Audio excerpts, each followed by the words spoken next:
Blog Talk Radio. Are you ready to take a bite out of the competition? Are you looking for ideas to make your business better? Welcome to the Core Business Show with Tim Jacquet, sponsored by Apple Capital Group. At the core of every successful business, you'll find people making a difference. And with each episode of the Core Business Show, we talk with those people, examine those ideas, and explore the strategies that make them special. Now, the host of the Core Business Show, Tim Jacquet.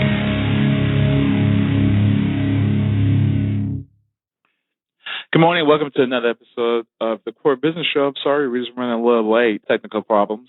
But today we're going to continue to talk about our conversation on federal contracting, how to sell to the government. Today is the FAR series, F-A-R, and it's going to tell you what the procedures of the government look for when you actually look for contracting. So anyway, I'm just going to go ahead and start diving into the show. It's going to be divided into probably 4 segments, and we're going to take a break in between. This show probably will last maybe about 35 minutes. So anyway, this is a recording that we did a presentation on last summer. And I thought it would be a really good show topic to kind of explain the whole series. So again, we're going to talk about the series of the FAR, which is the regulations for federal contracting.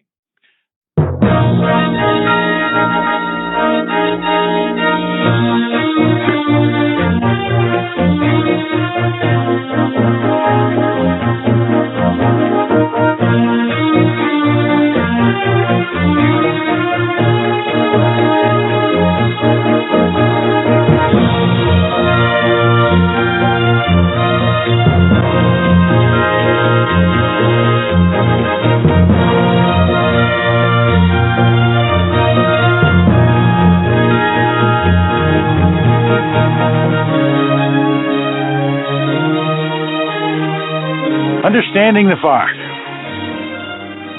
This is the FAR. And it's printed on pretty much onion skin. So I don't even know how many pages are in here, but it looks like 1975, 1977. You're welcome to peruse this during this 3-day period if you have any specific questions and so on. It's republished by CCH, who you probably heard of from the legal community, twice a year, January and July. I'm old enough to prefer it in the printed version. It is available online, and it's free online. You don't need to buy it. I just find it easier to find things in the printed version. I find it a lot more mobile than the online version.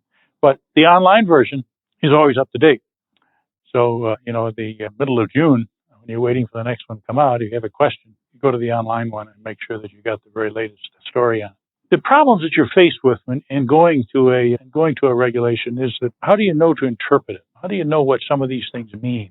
And so we're going to try to show you some of that as we go through this, to show you how to do the interpretation. Some of the things we mentioned earlier that you may have to reform your business in order to comply with some of the requirements of your contract come down to contract administration roles and responsibilities. Now, it doesn't mean you have to go and hire somebody to be a subcontract administrator or a contract administrator, but somebody in the business has to have that responsibility. And we'll talk a little bit more about what those responsibilities are. What constitutes a contract? A contract is an agreement between 2 or more parties that is binding on both of the parties and for which there is a consideration given. And we'll talk a little bit more about that. Talk a little bit more building your infrastructure and then preparing your team. And a key point is it must have mutuality of assent. And we talked about the difference between an IFB and an RFP and an RFQ. If you submit a bid on an IFB, you've agreed to everything that's in there. And so that's the mutuality of assent. The government wrote that, and you've agreed to it. In the case of an RFQ, you've submitted a response to the RFQ, but you haven't necessarily agreed to everything that's in there, and the government hasn't necessarily agreed to everything that's in there. That's why they have to come back to you with a contract after an RFQ. With an RFP, you can go back in response to an RFP, and you can take exception to some of the things that are in the package. And that doesn't necessarily make you non-responsive, because in an RFP, there's going to be some discussion between the government and the contractor. Key point is they must be in writing. You see, you mentioned earlier that they sometimes get you to work before they have the funding, before they have the contract written. An oral contract is not worth the paper it's written on, So they must be in writing if they're going to be enforced. That's not to say that there aren't going to be times when you're going to do exactly what you're doing because you're willing to take a risk that's going to come about. Once you get burned by that customer, the second time you probably don't take that risk. We used to have a very formal process in IBM called MI45, Management Instruction 4-5. Anytime somebody wanted to do work before the contract was signed, it was a very laborious process to go through to get concurrence from our financial brethren that we ought to do that work because we were sure we were going to get paid. If we weren't sure, it didn't get approved. I guess a little bit of the history of FAR, when you try to do everything on a low bid basis, you sometimes find yourself dealing with somebody that perhaps can't do the business. And that's why the regulations were changed to allow the procurement on a basis other than formal advertising.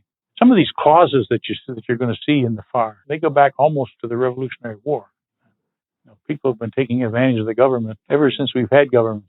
Go back to the building of the pyramids in Egypt. That was government procurement. Somebody had to pay for those pyramids. Up until the time that FAR came about, there actually were two sets of regulations, the Armed Services Procurement Regulation and the Property Act. Both of them preferred the low bidder basis, as does the FAR as well. The first preference is to do things on a formal advertised basis, except for, and do take the exceptions. The reason for them being separate was that the Department of Defense always felt that it was special, so special that it couldn't use the same type of procurement regulations as the rest of the government did. And there's some truth to that. Certainly when you're buying weapon systems, you're doing things differently than when you're in the housing and urban development and so on. But they finally got together and issued the FAR.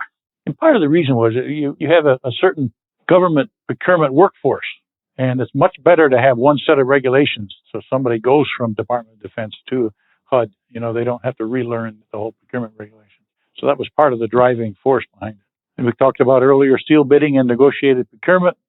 And when the Federal Acquisition Reform Act was promulgated, one of the key items was number one on there, increase the use of these multiple awards contracts. Prior to this act being issued, if someone wanted to buy off of a GSA schedule, they had to justify that using the D&F process and so on. What this did was make a GSA schedule buy competitive by definition. The regulations now state when the GSA schedule buy is effected, the contracting officers can check the box that says this is competitive.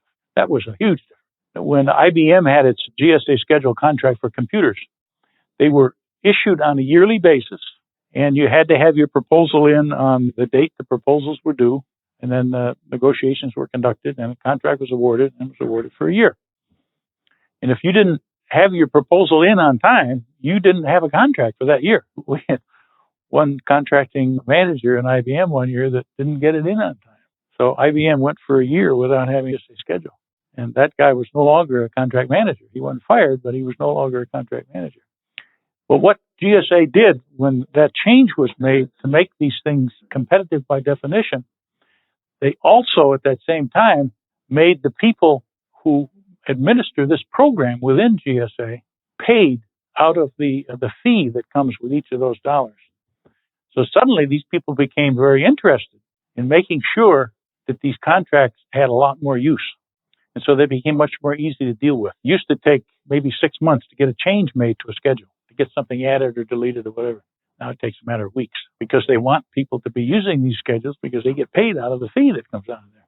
They also have allowed use of electronic media, which we've talked about earlier, payments and so on. And for GSA schedules in particular, although in some of the other acts as well, the government now accepts commercial pricing as the basis for the prices that are going to be in those contracts. Instead of going through a cost buildup and having to prove what your costs are and then negotiating what your profit is and so on, if you sold something in the commercial marketplace, that's accepted by the government as a basis for that price. Now, they're not going to want to pay that price. They're going to want a discount because, we said earlier, government's the biggest customer in the world. And so they're going to want a discount off your commercial price. But they're not usually unreasonable in that. They're not coming and saying, hey, you're charging $100. I want to pay $75. They're going to come to you and say, look, how about a discount of 5% or 3% or 6%? They're not terribly unreasonable on that. And in many cases, you have a quantity discount schedule anyway. If somebody wants to buy 100 of what you buy, you're going to charge them a different price than if somebody wants to buy 1,000 of what you sell. So the government's willing to look at the quantity discounts for these contracts. but they're basically looking at your commercial pricing rather than your cost buildup.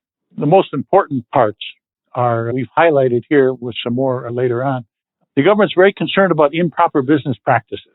You want to make sure that nobody in the government, whether it be your actual customers or members of Congress or whatever, are going to be benefiting from the fact that this contract was awarded to you. So there are a lot of certifications that are required to make sure that there's no conflicts of interest. The reason conflict of interest are looked at is that sometimes when you're in a service contracting mode, you may come up with a resolution to a problem that requires solution to hardware, software related, or whatever. And if you also supply those solutions, then the government looks askance at the analysis you went through in order to come to that solution. So in many cases, they will say there will be a conflict of interest clause that will be put into your contract for services that says that you can't supply the solutions that come out of those services. And you need to be aware of that, because if the bigger part of your business is the solutions, then you don't want to cut yourself out of that, being able to supply those by getting the services up front, because they may be a small part of the total solution. So you want to be aware that in any solicitation where that's going to be a potential problem, you want to be able to make a conscious decision to go after the services business, perhaps at the expense of being able to supply the solution. But that's another thing you just need to look at in the evaluation process. Acquisition planning in the government is very important. They go through a very elaborate process of getting from the concept of what it is they want to buy, going through the process of getting into the budgeting system, and then who's going to run this acquisition. Do they input information into that process, RFIs, sources sought, that sort of thing. And you need to be aware of that, because in your marketing, you're going to be providing some of those inputs that get into that acquisition plan. Acquisition of commercial items, that was a key item. The government often had specifications for things like peanut butter. They had groups that wrote these very detailed specifications for stuff that's available on the commercial market. Why did we need to do that? I was on a plane one time with a guy who was selling earth-moving equipment. And he said, when I sell to the Corps of Engineers, I sell equipment that hasn't been used in the commercial marketplace in 20 years, just because that's what their specifications say. And they were unwilling to change those specifications. And he said, so it cost them probably 40% more, because the quantities are so small now, but the government, the Corps of Engineers, are the only people in the world that buy this stuff. He said, I can't convince them that they need to get rid of those specifications and buy what's available in the commercial marketplace. I'm sure that's changed now. That was probably 8 or 9 years ago. But the emphasis on the acquisition of commercial items was a big thing in the government, to get rid of these special items. Simplified acquisition procedure. How did the government handle the acquisition of items up to $100,000? Key item to be aware of. Seal bidding, we've already talked about that in some detail. Negotiation, that's the RFP process. Types of contracts, we've already covered that in some detail, and we'll have some more on it. Small business programs, patents, data, and copyright, and cost accounting standards can become very important if you're ever going to have a cost-type contract. They came about because Admiral Rickover, who was the godfather of the nuclear navy, would go to a shipyard where they were building him a nuclear submarine. And one time when he was there, the costs would be overhead. The next time he was there, they would be direct costs. And he never could get a handle on where these costs were going to be next time he came to look at them, because most ship contracts are built on cost-type contracts. So he persuaded Congress to pass these cost accounting standards requirements. And they're not offensive, because they don't say you have to have certain costs in certain places, but they say if you have them in certain places, they have to stay there. If you're in a competitive situation, you'd want a lot of those costs, a lot of direct costs, to be in your overhead rate, because they get spread across all your business. When you're in a sole source situation, those costs come out of your overhead and they go into direct charge. And that's what you're negotiating. Then you've just relieved your overhead rate, which all the rest of your business is incurring, and put it all on this one sole source contract that the government's paying all the costs for. So that's what his point was. Hey, I don't care how you do it, but you've got to be consistent. And that's what these cost accounting standards say. So if you get involved in a cost type contract as part of your business in the future, you must comply with those cost accounting standards. There's also always a big question as to what's an allowable cost.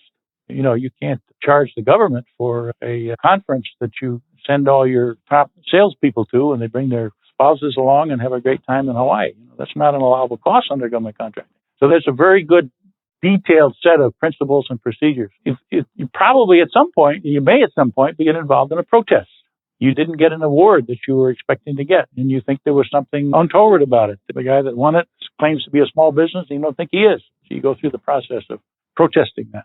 Major system acquisition, I'm not sure that that's going to apply to any of the folks here, but when the government, most DOD, would go out to buy a major new weapon system, there's a very detailed set of procedures they have to go through to document how they've decided what it is they're going to buy, who they're going to consider buying it from, how the evaluations are going to be made, how the boards are going to be set up to do that evaluation. It's a very detailed process for major systems. Federal supply schedule contract. That's the GSA schedule stuff that we're going to spend a few more minutes on. Because so much money has been spent on information technology over the years, a separate section was put in the FAR to cover how that's handled. We had a question earlier about contract modifications. How does stuff get added to a contract? And this is a section that covers in detail how that happens.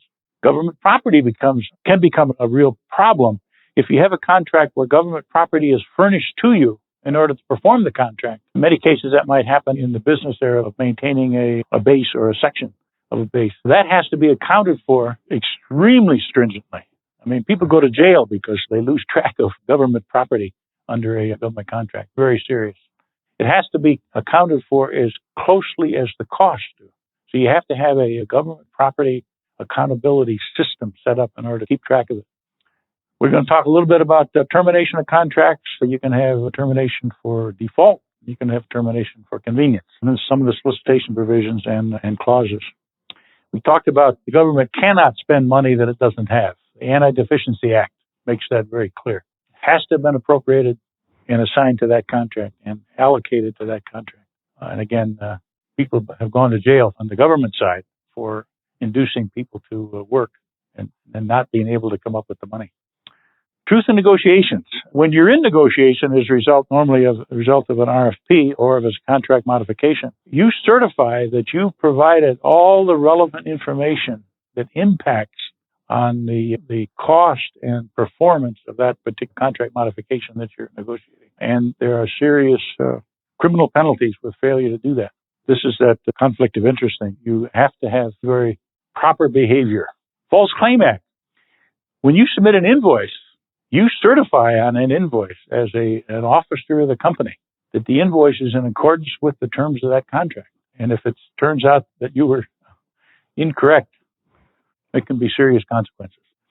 Freedom of Information Act, you can go in under Freedom of Information Act and get information on virtually anything within the government.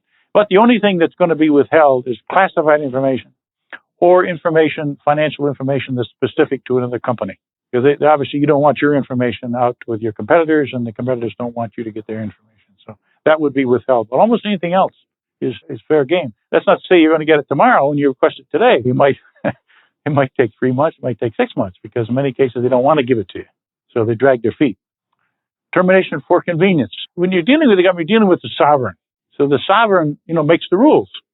Well, when the sovereign's at war and the war ends, they need to be able to stop the contract building tanks. And so they say we have a termination for convenience provision. And so when we no longer need what it is that you're doing under your contract, we can stop that contract for convenience. Now, they have to pay you for whatever you've done and so on, but it's just a convenience thing.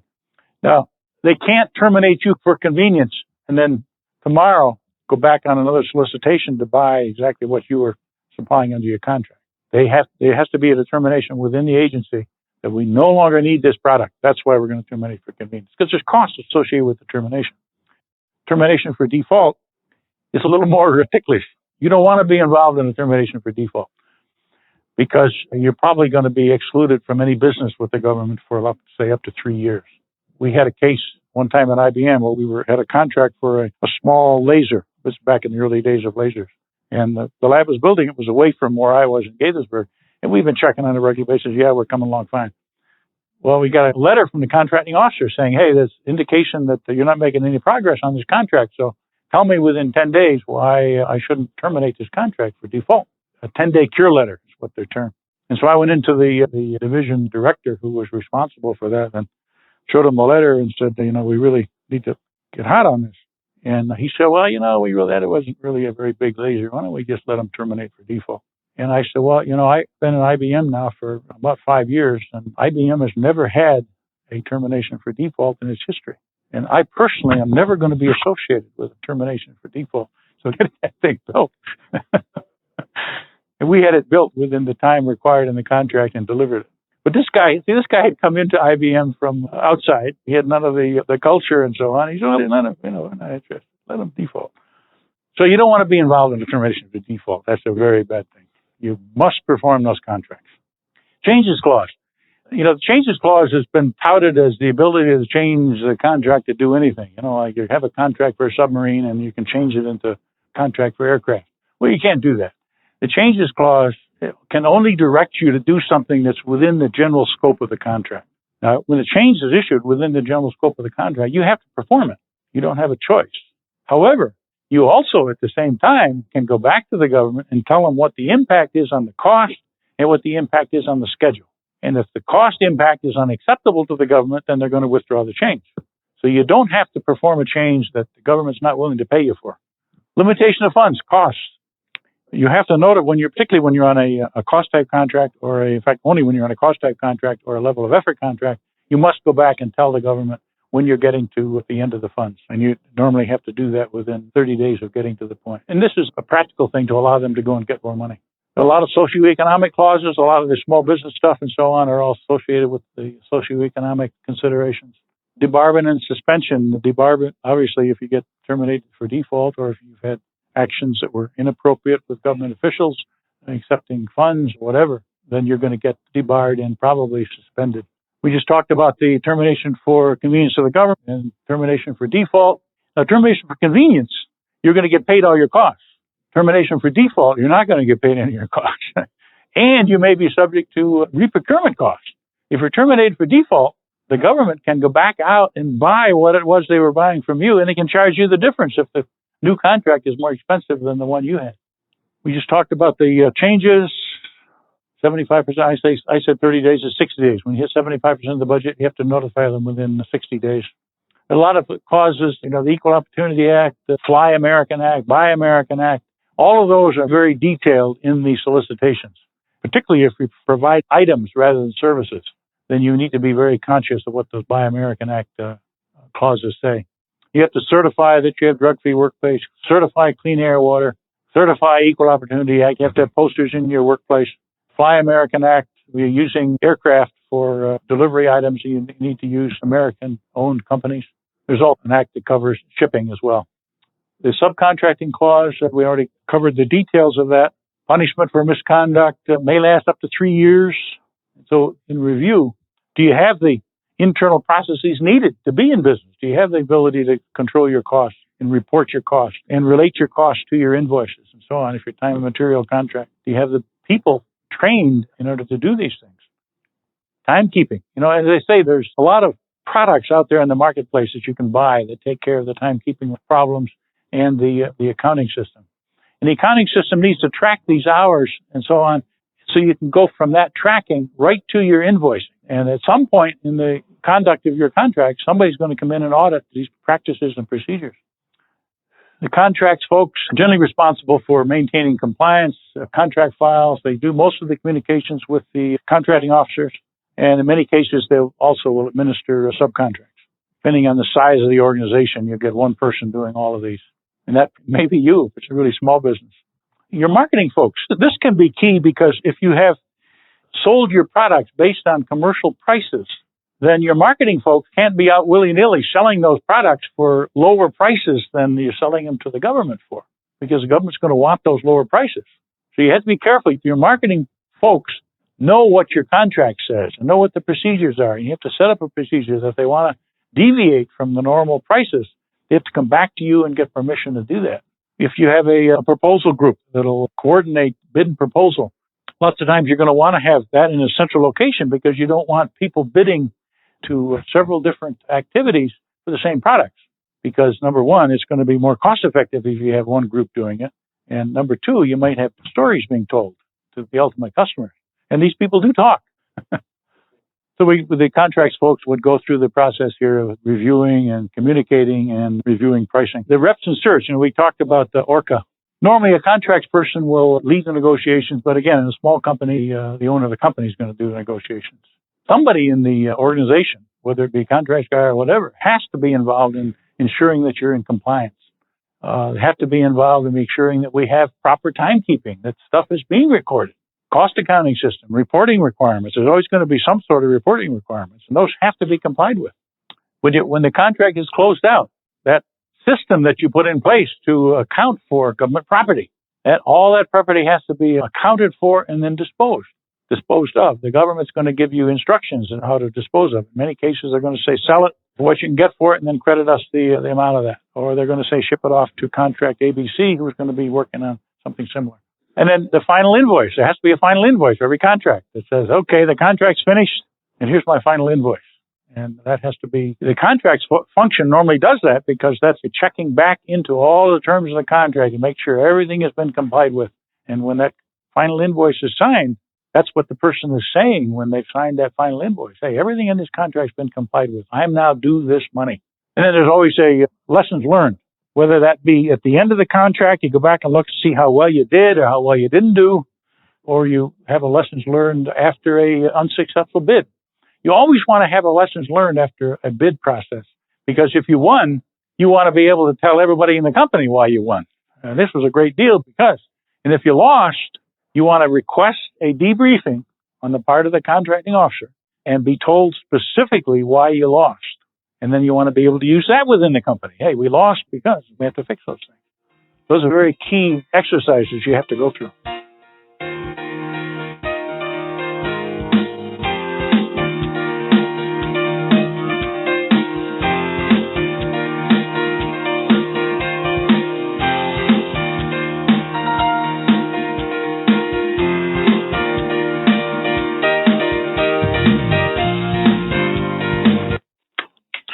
Hey, everybody. Thank you for listening to the Core Business Show. That's a description about FAR, the federal regulation on how contracts are done. Thank you for listening to this episode. You can download this episode on iTunes and Blog Talk Radio. Thank you for listening. And we will continue our series for the next 7 days on how to sell products to the government. Thank you for listening. Have a great day. Thank you for listening to the Core Business Show with Tim Jacquet. For more information about equipment financing and asset-based loans, visit our website, applecapitalgroup.com. That's applecapitalgroup.com. Or call us at 866-611-7457. We hope you'll join us for our next episode. And remember, you can always get to the core via iTunes. You'll find all our previous episodes there. And thanks again for listening to the Core Business Show with Tim Jacquet.